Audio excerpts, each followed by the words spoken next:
ರಾಜ್ಯಾದ್ಯಂತ ಬರ ಪರಿಹಾರಕ್ಕೆ ಒತ್ತಾಯಿಸಿ ಜನವರಿ 8ರಂದು ಕೃಷಿ ಕೂಲಿಕಾರರ ಸಂಘದಿಂದ ಪ್ರತಿಭಟನೆ ಹಮ್ಮಿಕೊಳ್ಳಲಾಗುವುದು ಎಂದು ಕೂಲಿಕಾರರ ಸಂಘದ ಪದಾಧಿಕಾರಿಗಳು ತಿಳಿಸಿದರು. ಕಲಬುರಗಿಯ ಪತ್ರಿಕಾ ಭವನದಲ್ಲಿ ನಡೆದ ಸುದ್ದಿಗೋಷ್ಠಿಯನ್ನು ಉದ್ದೇಶಿಸಿ ಮಾತನಾಡಿದ ಅವರು, ರಾಜ್ಯದಲ್ಲಿ ಬರ ಪರಿಸ್ಥಿತಿ ತೀವ್ರವಾಗುತ್ತಿದೆ. 223 ತಾಲೂಕುಗಳು ಬರಪೀಡಿತ ಎಂದು ಘೋಷಣೆಯಾಗಿದೆ. ಪರಿಹಾರಕ್ಕಾಗಿ 18,000 ಕೋಟಿ ರೂಪಾಯಿ ಪರಿಹಾರಕ್ಕೆ ರಾಜ್ಯ ಸರ್ಕಾರ ಕೇಂದ್ರ ಸರ್ಕಾರಕ್ಕೆ ಮನವಿ ಸಲ್ಲಿಸಿದಾದ್ರೂ ಕೇಂದ್ರ ಸರ್ಕಾರ ಬರ ಪರಿಹಾರ ನೀಡಲು ಮುಂದಾಗುತ್ತಿಲ್ಲ. ಗ್ರಾಮೀಣ ಜನತೆಗೆ ಕುಡಿಯಲು ನೀರು ಸಿಗದಂತಾಗಿದೆ. ಜಾನುವಾರುಗಳಿಗೆ ಮೇವು ಕೊರತೆ ತೀವ್ರವಾಗಿದೆ. ಗ್ರಾಮೀಣ ಕೆಲಸಗಾರರಿಗೆ ಕೆಲಸ ಸಿಗದಂತಾಗಿ ವಲಸೆ ಹೋಗುವ ಅನಿವಾರ್ಯತೆ ಹೆಚ್ಚಾಗಿದೆ. ಆದ್ದರಿಂದ ಜನವರಿ 8ರಂದು ರಾಜ್ಯಾದ್ಯಂತ ಸಿಇಒಗಳ ಅಥವಾ ಜಿಲ್ಲಾಧಿಕಾರಿಗಳ ಕಚೇರಿ ಎದುರು ಅಥವಾ ತಾಲೂಕಾ ತಹಸೀಲ್ದಾರ್ ಕಚೇರಿಗಳ ಮುಂದೆ ಸಾಮೂಹಿಕ ಧರಣಿ ಸತ್ಯಾಗ್ರಹ ನಡೆಸಿ ಮನವಿ ಪತ್ರ ಸಲ್ಲಿಸಲಾಗುವುದು ಎಂದು ತಿಳಿಸಿದರು. ಕರ್ನಾಟಕ ಪ್ರಾಂತ ಕೃಷಿ ಕೂಲಿಕಾರ ಸಂಘಟನೆ ರಾಜ್ಯ ಸಮಿತಿ ಜನವರಿ 8 ಮತ್ತು 2024ರಂದು ಇಡೀ ರಾಜ್ಯಾದ್ಯಂತ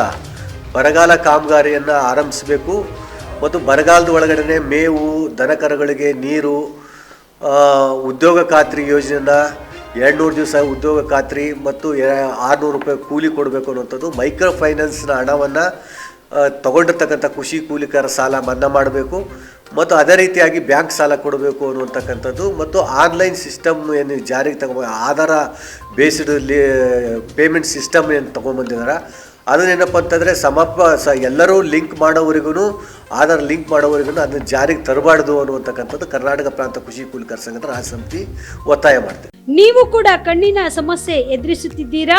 ಎಲ್ಲಿ ಚಿಕಿತ್ಸೆ ಪಡೆಯಬೇಕು ಅಂತ ಯೋಚನೆ ಮಾಡ್ತಾ ಇದ್ದೀರಾ? ಮತ್ಯಾಕೆ ತಡ?